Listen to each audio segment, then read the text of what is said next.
আমি আমি একটা কবিতা আবৃত্তি করব। কবিতাটির নাম কারো কিছু চাই গো চাই।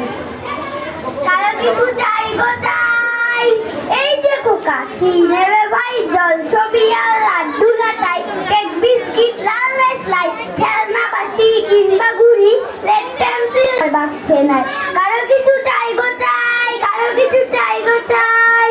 বৌমা কি চাও শুনতে পাই, শীতের কাপড় চিকন লেস, পেন্সিল জিনিস তুষের গ্যাস, আলতা সিঁদুর কুমতুলি, কাচের চুড়ি বোতাম পিন, এসব আমার বাক্সে নেই। কারো কিছু চাই গো চাই, কারো কিছু চাই গো চাই। আপনি কি চান কর্তা মশাই, পকেট বই কি খেলার তাস,